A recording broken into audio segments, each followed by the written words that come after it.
예, 하나님의 말씀은 로마서 6장 11절에서부터 19절까지 읽겠습니다.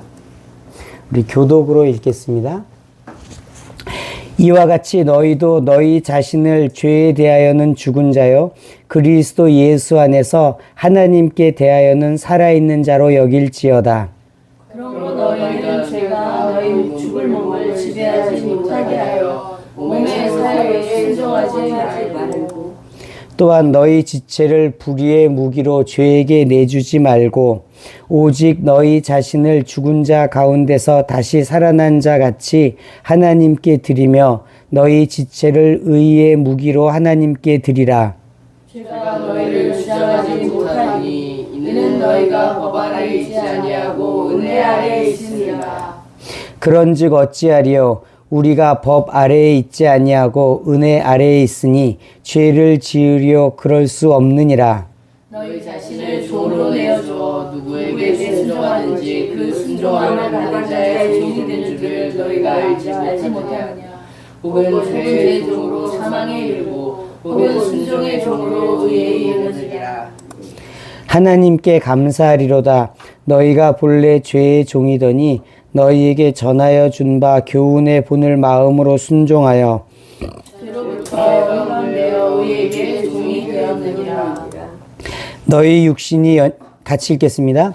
너희 육신이 연약함으로 내가 사람의 예대로 말하노니 전에 너희가 너희 지체를 부정과 불법에 내주어 불법에 이른 것 같이 이제 너희 지체를 의에게 종으로 내주어 거룩함에 이르라. 오늘 로마서 6장 말씀은 이제 구원받은 자가 이제 죄와 어떤 관계를 갖는가에 대해서 말씀하고 있어요. 구원받았다는 것은 무슨 뜻이냐면은 우리가 지은 죄가 예수님의 십자가 공로로 사해진 거예요. 우리의 죄가 용서받은 거예요. 그래서 우리가 그 죄의 저주로부터 죄의 심판으로부터 이제 면제가 된 것이 구원이에요. 그럼 그 구원받은 사람이 죄로부터 구원받은 사람이 그럼 그 구원받은 후에 죄와 어떤 관계를 가지고 살아가는지에 대해서 말씀하시는 거예요. 하나님께서 우리를 구원하심은 우리가 죄를 지었는데 죄 없는 자로 쳐주시는 거예요.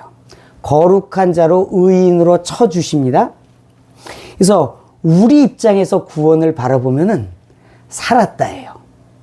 휴, 살았다. 큰일 날 뻔했는데 살았다는 거예요. 이게 우리가 바라보는 구원이에요. 은혜로 죽을 뻔했는데 살았구나. 이게 구원이에요. 하나님 입장에서 구원은 무엇이냐? 하나님 앞에서 구원은 거룩하게 살라는 거예요. 거룩하게 되라는 거예요. 우리가 우리의 관점을 이 하나님의 관점으로 옮길 필요가 있어요. 오늘 본문 말씀은 그거라는 거예요. 휴, 살았구나. 이제 살은 자로서 살아야 될 텐데 하나님의 관점을 따라서 거룩하게 되라는 거예요. 그게 오늘 본문 말씀에서 우리에게 말씀하는 겁니다. 따라해 보겠습니다. 나는 거룩함에 이르겠습니다. 나는 거룩함에 이르겠습니다. 이게 우리의 믿음과 우리 믿음의 길의 여정이 되는 거예요. 오, 살았구나. 죽을 뻔했네 해서 멈추시면 안 되는 거예요. 거기서 벗어나서 내가 거룩함에 이르겠습니다. 하나님 나를 살려주셔서 감사합니다. 제가 이 길을 가서 하나님의 거룩하심에 이르겠습니다.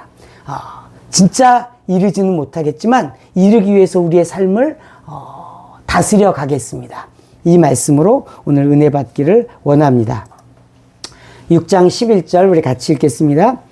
이와 같이 너희도 너희 자신을 죄에 대하여는 죽은 자요 그리스도 예수 안에서 하나님께 대하여는 살아있는 자로 여길지어다. 그래서 우리 자신이 죄에 대해서는 죽었다. 하나님께 대해서는 살았다 말씀하시는 거예요. 우리 눈에 보이는 것이 있어요. 그리고 말씀이 있어요. 무엇이 실상인가요? 말씀이 실상이에요. 눈에 보이는 게 실상이 아니에요. 이게 믿음이에요. 눈에 보이는 것을 허상으로 받고 눈에 보이지 않지만 말씀을 실상으로 받는 것이 성숙한 믿음이에요. 하나님은 우리를 그리로 부르시는 거예요. 이 말씀을 우리가 그렇게 받아야 돼요. 뭐냐면 여러분 혹시 지난 주간에 죄를 안 지으신 분 있으신가요? 죄를 다 지었을 거예요. 그러나 오늘 말씀하는 거예요. 너희 자신을 죄에 대하여 죽은 자라고 받으라는 거예요. 이게 실상이라는 거예요. 우리가 지금 그렇게 살지 못하고 있더라도 이게 실상인 거예요. 실상은 우리가 죄에 대해서 죽은 거예요. 그리고 하나님께 대해서 산 거예요. 현상은 어때요? 현상은 하나님만 따라서 살고 싶은데 죄를 짓고 있는 거예요. 뭔가 내 죄의 이 고리가 끊어지지 않고 있는 거예요. 이게 현상인데 그 현상을 붙잡지 말고 말씀을 붙잡으라는 거예요. 그 말씀이 실상이에요. 그 실상은 무엇이냐? 내가 죄에 대해서 죽었다는 거예요. 저와 여러분은 죄에 대해서 죽은 거예요. 이게 실상이에요. 그 실상이 우리 삶에 이루어지도록 우리가 믿음의 길을 가는 거예요. 그걸 이루어내는 거예요. 이 죽었다라는 것에 대해서 이렇게 생각해 보면 돼요. 누가 이렇게 볼을 꼬집으면 아프잖아요. 팔을 꼬집어도 아프잖아요. 여러분 시체를 꼬집어 보세요. 시체가 아프다고 하냐 이거죠. 시체는 반응이 없어요. 죽었다는 의미가 그런 거예요. 죄에 대해서 죽었다. 죄가 나를 유혹할 때 반응이 없는 거예요. 쿡 찔러도 괜찮은 거예요. 네, 그 유혹이 들어왔을 때 반응하지 않는 거예요. 아야! 라고 이야기하지 않는 거예요. 내가 이걸 해야 되겠나라고 반응하지 않는 거예요. 이게 죄에 대해서 죽은 거예요. 죄에 대해서 시체처럼 반응하는 거예요. 시체가 아무런 반응하지 않잖아요. 여러분, 우리가 이것이 실체라고 말씀하시는 거예요. 이게 실상이라고 말씀하는 겁니다. 우리 누가복음 9장 말씀 같이 읽겠습니다. 또 무리에게 이르시되 아무든지 나를 따라오려거든 자기를 부인하고 날마다 제 십자가를 지고 나를 따를 것이니라. 예수님께서 무리에게 말씀하십니다. 예수님을 믿는 것, 예수님을 따르는 것이 무엇이냐? 그것은 날마다 자기 십자가를 지고 예수님을 따르는 거예요. 여기서 이 십자가를 잘 이해하시면 좋겠는데, 이 십자가는 고난을 지고 어려움을 불구하고 이런 뜻이 아니에요. 십자가는 간단합니다. 나를 죽이는 거예요. 십자가는 죽이는 형틀이에요. 내 인생에 무거운 짐, 어려운 짐, 하나님이 주신 부담을 갖고도 산다, 이렇게 생각하시면은 십자가를 잘못 이해하는 거예요. 믿음의 길은 죽음의 길이에요. 믿음의 길은 내가 죽어지고 하나님을 향해서 의가 살아나는 거예요. 그래서 내가 죽어지지 않고 있으면 나는 제대로 믿음의 길을 가고 있는 게 아니에요. 죽어야 돼요. 그것이 예수님이 가르쳐 주신 믿는 자의 길이에요. 내가 죽으면 예수님의 부활과 연합한다고 말씀합니다. 로마서 말씀 같이 읽겠습니다.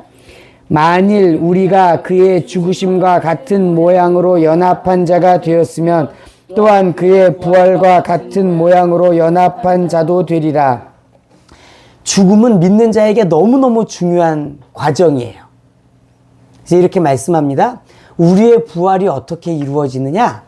우리가 예수님과 죽음과 연합하면, 예수님이 죽은 것처럼 나도 죽으면 예수님이 부활한 것처럼 나도 산다는 거예요. 예수님의 부활이 여러분에 있습니다. 여러분에게 부활이 있기를 축복합니다. 그러면 그 앞면이 있는 거예요. 이 부활이라는 동전 앞면은 죽음이에요. 예수님의 죽음과 연합하면 예수님의 부활과 연합하는 거예요. 그래서 우리의 인생의 이 믿음의 길은 무엇이냐? 매일 죽는 거예요. 내가 죽어지는 거예요. 내 죄의 욕심이, 육신의 욕심이 죽어지고 하나님을 향해서 사는 것이 우리의 믿음의 길이라고 말씀하시는 것입니다. 따라해 보겠습니다. 나는 죽었습니다. 한 번 더. 나는 죽었습니다. 나는 예수님과 함께 죽었습니다. 나는 예수님과 함께 죽었습니다. 이것이 우리의 믿음의 시작이에요. 내가 죽어야 되는 거예요. 내가 안 죽으려고 버티면 이 길을 가기가 아주 어려운 거예요. 그러면 계속 죄가 우리를 유혹하고 우리를 붙잡고 우리를 얽어매는 것입니다. 12절 13절 같이 읽겠습니다. 그러므로 너희는 죄가 너희 죽을 몸을 지배하지 못하게 하여 몸의 사욕에 순종하지 말고 또한 너희 지체를 불의의 무기로 죄에게 내주지 말고 오직 너희 자신을 죽은 자 가운데서 다시 살아난 자 같이 하나님께 드리며 너희 지체를 의의 무기로 하나님께 드리라. 그래서 죄가 우리 몸을 지배하려고 해요. 지배한다는 뜻은 이제 다스린다는 뜻이에요. 그래서 죄가 원하는 것들을 하게 하는 거예요. 우리 몸에 그 죄가 역사함이 있다고 말씀합니다. 그래서 그것을 거부하라고 말씀하는 거예요.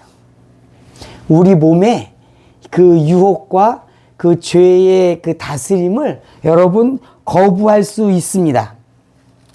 말씀하는 거예요. 몸의 사욕을 순종하지 말라고 말씀하고 이제 하나님께 드리라 라고 말씀하는 거예요. 그래서 우리의 삶을 하나님께 드리는 방법이 있고 하나님께 드리지 않는 게 있어요. 근데 이제 하나님께 드리지 않는 것에는 두 가지가 있어요. 한 가지는 뭐냐면은 적극적으로 죄를 짓는 거예요. 그러니까 적극적이라는 표현이 좀 이상해요.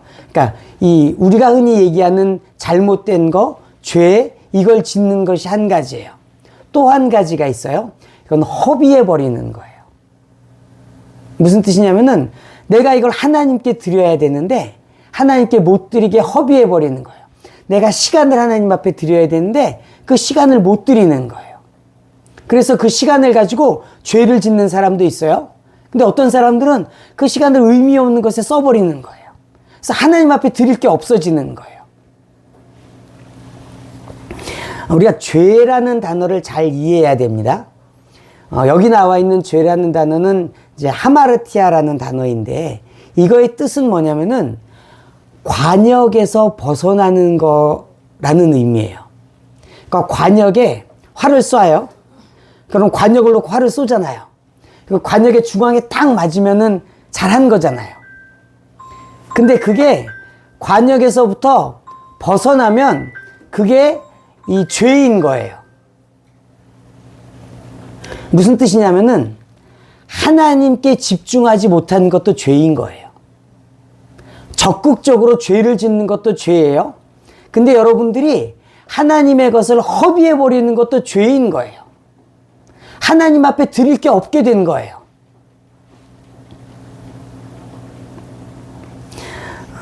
그래서 우리가 이 하나님으로부터 벗어나게 하는 것, 하나님 중심으로 살지 못하게 하는 것, 이것들이 다 우리가 하나님 앞에 얻을 상급들을 막고 그 상급들을 없이 하는 것입니다.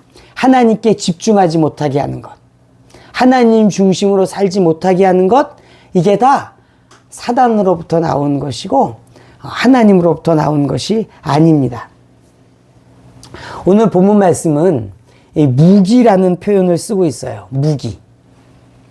여러분, 군인들이 총을 가지고 있잖아요. 그래서 나라를 지키잖아요.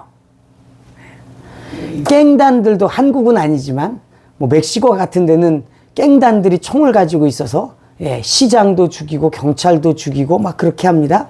그래서 이 무기가 어디에 쓰이는가, 누구의 손에 달렸는가에 따라서 살리기도 하고 죽이기도 하는 거예요. 말씀합니다. 우리 몸을 무기처럼 하나님께 드리라는 거예요. 그래서 하나님이 사용하실 수 있게 하라는 거예요. 하나님께서 사용하시면 사람을 살리고 하나님의 일이 이루어지게 합니다. 근데 그것들을 육신을 통해서 써버리고 사단에게 내어준 바가 되고 이렇게 되면 이 죄를 만드는 거가 되는 거예요. 어떻게 보면 우리 몸이 공장의 비유를 해볼까요? 공장. 그래서 그 공장이 하나님의 뜻대로 움직여지면은 그 공장에서 선한 것이 나오고 하나님의 나라의 가치가 만들어지는 거예요. 근데 그 공장을 육신을 통해서 써버리고 죄를 통해서 써버리면 죄가 나오고 썩어질 것들이 나오는 거예요. 여러분, 무엇을 만드셔야 됩니까? 우리 옆 사람에게 권면하세요. 하나님 나라의 것을 만드시기 축복합니다. 하나님 나라의 것을 만드시기 축복합니다. 예, 하나님 나라의 것을 만드시는데 여러분의 몸을 쓰시기를 바라요. 그래서 여러분이 하루를 지냈는데 하나님 나라의 가치를 많이 만드시기를 축복해요. 오늘 하루를 지냈는데 하나님 나라의 가치가 하나도 없다? 그럼 좀 안타깝잖아요. 매일매일 쌓아가시는 여러분 되기 축복해요. 그래서 우리 몸을 허비하지 말고 하나님 나라에, 하나님께 드려서 하나님 나라의 가치를 만드시기를 축복합니다. 그래서 우리 몸에 대해서 두 가지 부름이 있는 거예요. 하나님의 부르심이 있고 몸의 부름이 있고 세상의 부름이 있고 사단의 부름이 있는 거예요. 여러분이 뭐에 응답하느냐는 거예요. 여러분들의 몸을 누가 쓰게 할 거냐는 거예요. 하나님이 쓰게 하시기를 축복해요. 부록으로 이 쉼에 대해서 조금 분별을 했으면 좋겠어요. 이 쉼. 쉬는 게 좋은 거예요? 나쁜 거예요? 필요해요? 필요하지 않아요? 이 쉼을 잘 구별했으면 좋겠는데 이 거룩한 쉼도 있더라고요. 이게 마가복음 6장에 나와 있어요. 사도들이 전도 여행을 갔다 온 것이 기록되어 있는 게 마가복음 6장입니다. 전도 여행을 갔다 온 사도들에게 예수님 말씀하십니다. 같이 읽겠습니다. 사도들이 예수께 모여 자기들이 행한 것과 가르친 것을 낱낱이 고하니 이르시되 너희는 따로 한적한 곳에 가서 잠깐 쉬어라 하시니 이는 오고 가는 사람이 많아 음식 먹을 겨를도 없음이라. 그래서 사도들이 나가서 전도하고 많은 사람들에게 복음을 증거하고 돌아왔어요. 그 돌아온 제자들에게, 사도들에게 예수님 말씀하시는 거예요. 잠깐 쉬라는 거예요. 예수님 안에서 쉼이 있어요. 그리고 쉼이 필요해요. 우리는 이 쉼에 대한 뭐라고 할까요? 이 쉼 없는 삶의 이 문제 상황을 엘리야에게서 힌트를 찾아볼 수 있어요. 엘리야가 바알 신을 믿고 아세라 신을 믿는 선지자들과 싸움하잖아요. 그래서 믿음의 싸움을 해서 이깁니다. 그리고 나서 급격히 영적 침체가 돼갖고 날 죽여주세요 하고 로뎀나무 아래 들어 눕습니다. 우리가 적절하게 쉬어서 우리들의 영과 혼과 몸을 하나님 쓰시기에 최상의 컨디션으로 유지할 필요가 있어요. 계속 써버리면 안 되는 거예요. 다시 추스릴 것들이 필요해요. 어떨 때는 우리가 어떤 하나님의 일을 하기 위해서 우리가 가진 모든 것을 쏟아 부을 때도 있어요. 근데 거기서 그냥 누워있으면 안 돼요. 다시 충전해야 되는 거예요. 그래서 예수님 말씀하시는 거예요. 잠깐 쉬어. 예수님도 말씀하시네요. 계속 쉬라고 말씀 안 하시고 잠깐 쉬라는 거예요. 잠깐 쉬어서 회복하라는 거예요. 그리고 또 하나님의 일 하라는 거예요. 왜 하나님의 일을 계속 해야 돼요? 그게 상급을 쌓는 거예요. 여러분, 하나님께서 갚아주실 것이 있기 원하시면은 여러분 일해야 되는 거예요. 난 하나님이 갚아주는 거 하나도 필요 없어. 그럼 일하실 필요 없어요. 그냥 예수 믿고 버티시면 돼요. 그렇지 않을 거잖아요. 여러분, 하나님 앞에 상급 있으시기를 축복합니다. 그러면 잠깐 쉬어야 되는 거예요. 근데 이 잠깐 쉬지 않고 계속 쉬는 사람들에서 잠언이 기록되어 있습니다. 우리 같이 읽겠습니다. 좀 더 자자, 좀 더 졸자, 손을 모으고 좀 더 누워있자 하면 내 빈궁이 강도같이 오며 내 곤핍이 군사같이 이르리라. 그래서 잠언 6장에는 계속 쉬는 사람에 대해서 이야기하는 거예요. 그리고 더 쉬기 원하고 더 쉬기 원하는 사람들에서 말씀하세요.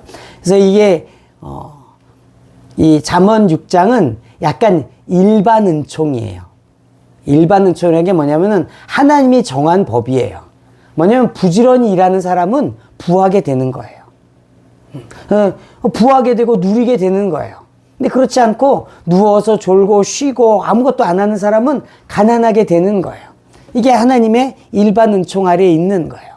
그래서 우리가 우리의 컨디션을 하나님이 쓰시기에 적절하게 잘 관리하시되 이 잠언 6장처럼 안 되시기를 축복합니다.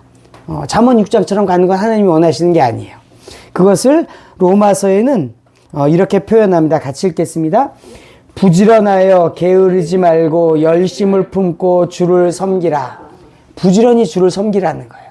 부지런히 주를 섬기되 뭐라고 그러죠? 탈진할 때까지 가는 거는 별로 지혜로운 상황은 아닌 거예요. 적절히 자기를 관리해야 됩니다. 그래서 언제나 하나님께서 쓰시겠다라고 할 때 여러분 깨끗한 그릇이 될 뿐만이 아니라 하나님으로부터 이 충만한 은혜와 능력이 영혼 몸에 있기를 축복해요. 하나님이 언제든지 쓰실 수 있도록 5분 대기처럼 불러만 주십시오. 이렇게 될 수 있도록 자기를 잘 가꾸시기를 축복합니다.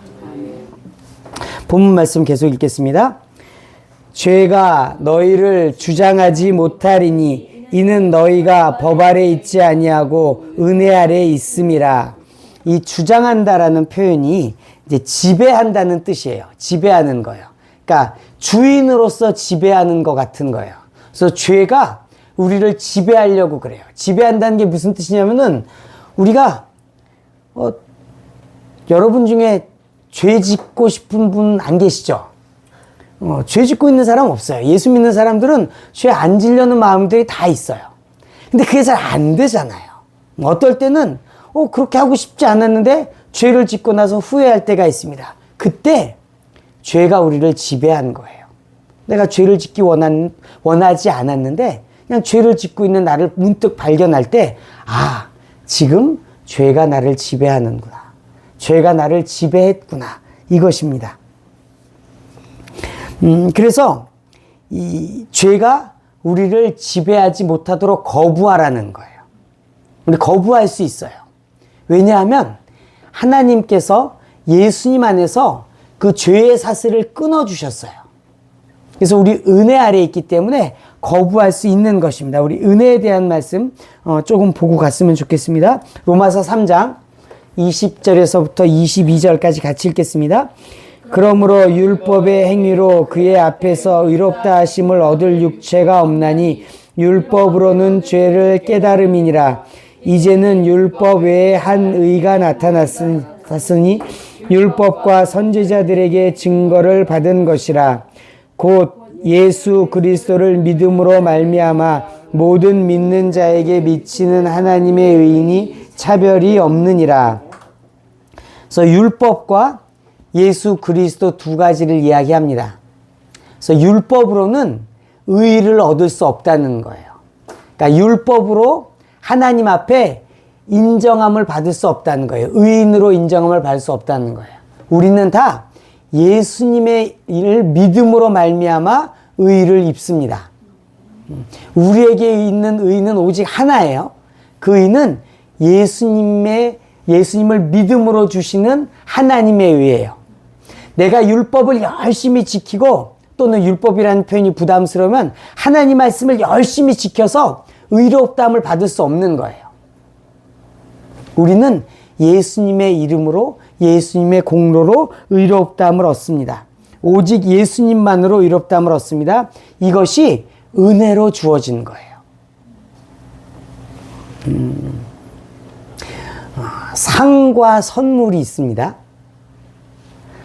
상은 뭔가 잘한 사람한테 주는 거예요. 그래서 개근상, 우등상 뭐 이런 것들은 잘하면 주는 거잖아요. 한 번도 출석 빠뜨리지 않고 잘했어요. 잘한 거잖아요. 그럼 개근상 받는 거예요. 또 공부를 잘해서 우등상을 받기도 합니다. 이게 상이에요. 선물이 있어요. 선물은 잘해서 받는 게 아니에요. 그래서 대표적인 게 생일 선물이에요. 생일 선물은 우리 그냥 받잖아요. 생일 선물 잘해서 착하게 하면 조금 좋은 선물을 받을 수도 있기는 해요. 근데 선물은 상이랑은 다른 거예요. 그냥 그 사람에게 생일날 그냥 주는 거예요. 그래서 율법으로 의의를 받는 거는 상 같은 컨셉인 거예요. 내가 뭔가 열심히 해가지고 율법을 잘 지켜서 의로워지려고 하는 거예요. 근데 그걸로는 의라는 상을 받는 사람이 없는 거예요. 구원을 선물로 주시는 거예요. 이게 에베소서에 기록되어 있습니다. 같이 읽겠습니다. 너희는 그 은혜에 의하여 믿음으로 말미암아 구원을 받았나니 이것은 너희에게서 난 것이 아니요 하나님의 선물이라. 행위에서 난 것이 아니니 이는 누구든지 자랑하지 못하게 함이라. 그래서 하나님께서 이 믿음으로 말미암아 구원을 주셨고 이게 선물이라는 거예요. 하나님이 그냥 주시는 거예요. 우리가 뭘 해서 받는 게 아니라 그냥 은혜로 주시는 거예요. 우리에게 하나님께서 선의를 가지시고 베풀어 주시는 선물이라고 말하는 거예요. 상이 아니에요. 구원은 상이 아니에요. 구원은 선물이에요. 그래서 우리는 선물로 받은 구원을 잘 지키고 이것 가운데 하나님의 뜻을 잘 행하면 은혜로 받은 구원 더하기 우리의 행함으로 받는 상급을 천국에 가면 받는 거예요. 또는 이 땅에서도 받는 거예요. 하나님의 뜻에 따라서 상급을 주시는 거예요. 그건 상도 있어요. 근데 이 상보다 훨씬 중요한 구원은 그냥 은혜로 선물로 주시는 거예요. 그래서 하나님이 이렇게 하시는 거예요. 구원받고 싶은 사람 손 들으세요. 구원받고 싶은 사람 예수님을 고백하세요. 그거 하는 사람들은 다 구원을 주시는 거예요. 그냥 거의 무조건 주시는 거예요. 예수 믿겠다고 하면 구원을 주시는 것입니다. 이것이 은혜입니다. 그래서 이 은혜로 구원받은 자들이 어떻게 살아야 될 것을 오늘 본문 말씀 계속 이야기합니다. 같이 읽겠습니다. 그런즉 어찌하리요 우리가 법 아래 있지 아니하고 은혜 아래 있으니 죄를 지으리요 그럴 수 없느니라. 너희 자신을 종으로 내주어 누구에게 순종하든지 그 순종함을 받는 자의 종이 되는 줄을 너희가 알지 못하느냐. 혹은 죄의 종으로 사망에 이르고 혹은 순종의 종으로 의에 이르느니라. 그래서 이 은혜 아래서 구원받은 우리가 어떻게 살 것인가 말씀하는 거예요. 근데 그것을 죄를 지을 수 없다고 말씀하는 거예요. 은혜 받아서 구원받은 사람은 죄를 짓는 게 아닌 거예요. 죄를 짓는 게 어떤 뜻이냐라고 말씀하는데 죄를 지으면 죄의 종이 된다고 말씀하는 거예요. 여러분들은 죄의 종이었다가 하나님이 구원해 내신 거예요. 예수님의 십자가 공로로 죄의 종에서 해방시켜 주신 거예요. 그런데 다시 쪼로록 죄의 종으로 달려가시면 안 되잖아요. 이제 그 말씀을 하는 거예요. 여러분들을 예수님이 죄의 종에서 해방시켜 줬는데 또 종으로 살겠냐는 거예요. 종으로 사실 분 안 계시죠? 종으로 사는 게 아닌 거예요. 그래서 죄를 무겁게 봐야 되는 거예요. 이게 우리한테 좀 어려운 거예요. 왜냐하면은 다 죄를 짓고 사니까. 예수 믿는 사람들, 뭐 누구든지 간에 죄 안 짓고 사는 사람은 없잖아요. 그래서 우리가 죄에 대해서 뭐라고 그럴까 약간 이 너그러운 마음이 생기려고 그러는 게 있어요. 근데 예수님은 그렇게 말씀하지 않으세요. 요한복음 5장 말씀 같이 읽겠습니다. 그 후에 예수께서 성전에서 그 사람을 만나 이르시되 보라 내가 나았으니 더 심한 것이 생기지 않게 다시는 죄를 범하지 말라 하시니. 베데스다 연못에서 38년 동안 병을 앓았던 사람을 예수님께서 고쳐주시고 그 사람에게 다시 말씀하시는 거예요. 더 심한 것이 생기지 않도록 다시는 죄를 짓지 말라는 거예요. 이 말씀을 잘 해석하면은 그 사람이 병에 들린 것도 죄 때문에 걸렸다는 뜻인 거예요. 또 죄를 지으면 더 심한 것이 생길 거라고 말씀하시는 거예요. 그래서 예수님은 이렇게 말씀하시는 거예요. 다시는 죄를 범하지 말라는 거예요. 예수님 우리 죄를 용서해 주시고 구원해 주시고 이 말씀 하시는 거예요. 양 목사 다시는 죄를 짓지 마. 내가 너를 죄로부터 자유케 했으니 너의 죄를 사해 주었으니 이제 죄랑은 빠이빠이 해라고 예수님 말씀하시는 거예요. 예수님은 이 사람에게만 말씀하신 것이 아니라 가늠하다가 현장에서 잡힌 여인에게도 똑같이 말씀하십니다. 가늠하다 현장에서 잡힌 여인을 용서해 주십니다. 그리고 또 말씀하시는 거예요. 가서 다시는 죄를 짓지 말라고 말씀하시는 거예요. 이게 하나님의 뜻인 거예요. 은혜로 구원해 주시고 그리고 죄를 짓지 말라고 말씀하십니다. 이제 구원의 길에 대해서 요한복음 3장에는 이렇게 표현합니다. 같이 읽겠습니다. 아들을 믿는 자에게는 영생이 있고 아들에게 순종하지 않은 자에게는 영생을 보지 못하고 도리어 하나님의 진노가 그 위에 머물러 있느니라. 그래서 이제 영생과 하나님의 진노를 대비해서 말씀하시는데 예수 믿으면 구원받습니다. 예수 믿으면 영생이 있습니다. 그 반대말이 무엇이냐? 아들에게 순종하지 않는 것. 죄를 짓는 것을 말씀하는 거예요. 순종하지 않는 자에게는 하나님의 진노가 있다고 말씀하십니다. 그래서 우리 믿음의 길은 무엇이냐? 이 구원의 길은 무엇이냐? 예수 믿고 구원받고 순종함으로 살아가는 거예요. 죄와 빠이빠이 하고 살아가는 거예요. 죄와 짝짝꿍하면서 살아가는 것이 아닙니다. 로마서 6장 17절 18절 같이 읽겠습니다.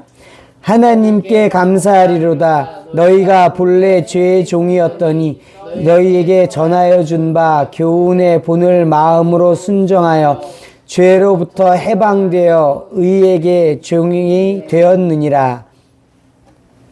그래서 우리를 구원하여 주셔서 이젠 죄로부터 해방됐다는 거예요. 이제는 죄가 우리의 주인이 아니라는 거예요. 우리의 주인은 하나님인 거예요. 예수님인 거예요. 의가 우리 삶 가운데 역사하는 것이지 죄가 역사하는 것이 아니라고 말씀합니다. 이 해방에 대해서 이 자유를 선포하는 것을 예수님께서 이제 공생애를 시작하시면서 나사렛에 가서 말씀하십니다. 우리 같이 읽겠습니다. 주의 성령이 내게 임하셨으니 이는 가난한 자에게 복음을 전하게 하시려고 내게 기름을 부으시고 나를 보내사 포로된 자에게 자유를 눈먼 자에게 다시 보게 함을 전파하며 눌린 자를 자유롭게 하고 주의 은혜를 전파하게 하려 하심이라 하였더라. 그래서 포로된 자, 눌린 자, 눈먼 자에게 이 해방과 자유함을 선포한다고 말씀하시는 거예요. 예수님께서 하시는 일이 이건 거예요. 죄에 묶여있던 자, 죄의 권세 아래에 있던 자, 죄를 안 지려고 그랬는데 거기서부터 벗어나지 못한 자들을 예수님께서 자유롭게 하신다는 거예요.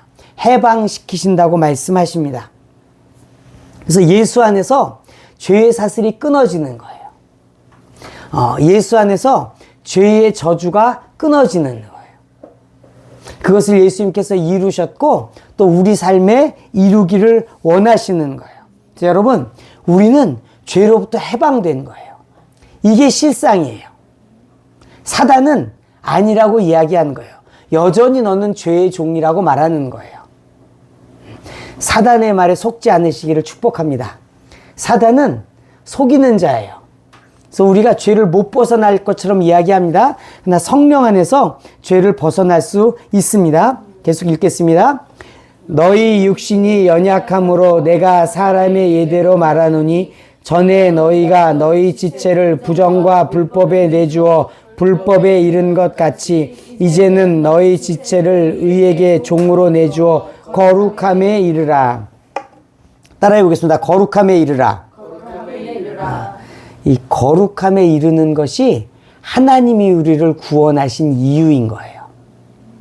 우리 입장에서는 살았네이고 하나님의 입장에서는 거룩함에 이르라고 말씀하시는 거예요.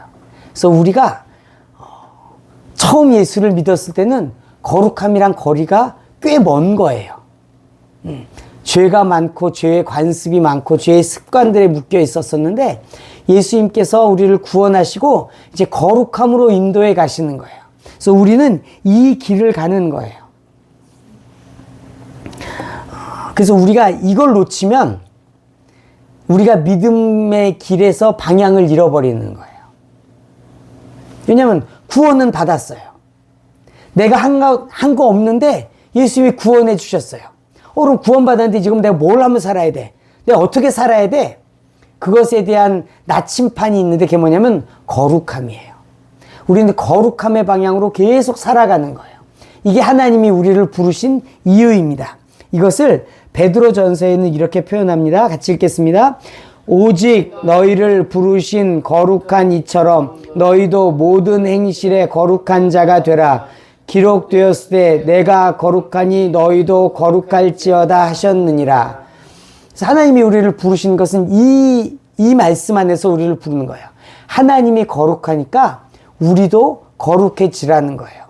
그래서 우리를 거룩하게 만들기 위해서 예수님께서 십자가에서 그 피를 흘리시고 자기의 몸을 들이신 것입니다.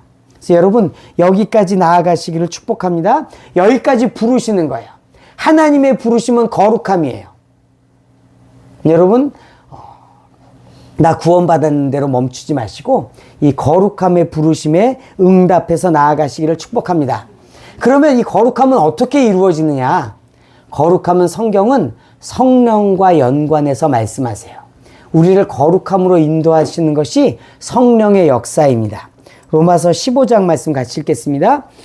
이 은혜는 곧 나로 이방인을 위하여 그리스도 예수의 일꾼이 되어 하나님의 복음의 제사장 직분을 하게 하사 이방인을 제물로 드리는 것이 성령 안에서 거룩하게 되어 받으실 만하게 하려 하심이라. 그래서 이방인들에게 복음을 전도하고 예수 믿게 하는 것들 가운데 이 성령 안에서 거룩하게 하신다는 거예요. 이방인들이 거룩하게 되는 게 쉽지 않은 거잖아요. 왜냐하면 이방인들은 하나님의 말씀 없이 살던 사람들이고 우상을 섬기던 사람들이고 그런 사람들이에요. 근데 그런 사람들이 성령 안에서 거룩하게 되는 거예요. 그래서 우리를 성령께서 거룩하게 하시는 거예요. 우리가 성령을 따라갈 때 거룩하게 되는 것입니다. 베드로 전서에도 이 성령께서 거룩하게 하심을 말씀합니다. 같이 읽겠습니다. 곧 하나님 아버지의 미리 아심을 따라 성령이 거룩하게 하심으로 순종함과 예수 그리스도의 핏부림을 얻게 위하여 택하심을 받은 자들에게 편지하노니 은혜와 평강이 너희에게 더욱 많을지어다. 그래서 성령께서 거룩하게 하신다고 말씀하시는 거예요. 성령의 사역이에요. 성령은 우리를 거룩하게 합니다. 그래서 우리가 계속 성령을 구해야 되는 거예요. 성령이 내게 오셔서 나를 거룩하게 하옵소서. 그래서 그 거룩하게 하심이 어떻게 역사하냐면은 두 가지인 거예요. 하나는 순종함이에요. 결국은 예수 믿는 사람들도 순종함인 거예요. 말씀에 순종하고 성령께 순종하는 거예요.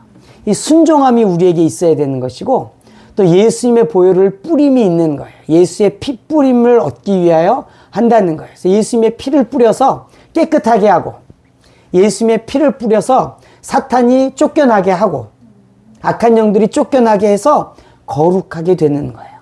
그걸 성령께서 하신다는 거예요. 예수님께서 이렇게 말씀하십니다. 이 하나님의 나라가 임하는 것을 보면 귀신이 쫓겨나는 것을 보면 하나님의 나라가 임했다라고 이야기해요. 성령 안에서 귀신이 쫓겨나는 것. 이것이 하나님의 나라가 임하는 것을 이야기합니다. 그래서 성령께서 귀신을 쫓아내고 예수님의 보혈을 통해서 귀신을 쫓아내고 우리를 거룩하게 하시는 것입니다. 그래서 우리가 성령을 따라가는 것이 우리 현재 삶에 아주 중요한 거예요. 그걸 갈라디아서는 말씀합니다. 같이 읽겠습니다. 내가 이르노니 너희는 성령을 따라 행하라. 그리하면 육체의 욕심을 이루지 아니하리라. 육체의 욕심을 이루면 죄를 따라가는 거예요. 죄의 종이 되는 거예요. 죄의 종이 안 되는 방법은 뭐냐면은 성령을 따라가라는 거예요. 그래서 육체의 욕심을 이루지 않은 것에 여러분들이 관심을 두는 것이 아니라 성령을 따라가는 것에 관심을 둬야 돼요. 관심이 성령께 있어야 되는 거예요. 그래서 성령을 붙잡고 있으면 성령을 따라가고 있으면 육신의 욕심을 이루지도 않고 죄의 종이 되지도 않는 것입니다. 그래서 우리가 이 믿음의 진보함으로 배워야 될 것은 이 성령에 집중하고 성령을 따라가는 것입니다. 이 말씀대로 성령 가운데 인도함 받기를 예수님의 이름으로 축복합니다.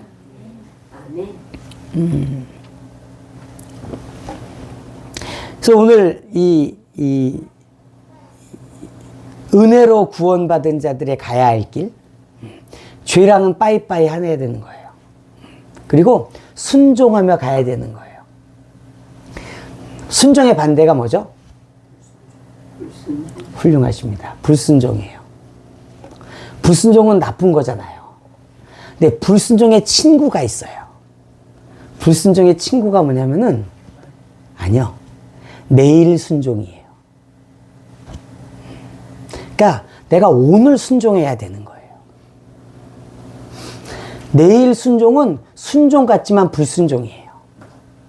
왜냐하면 지금 순종하지 않으니까.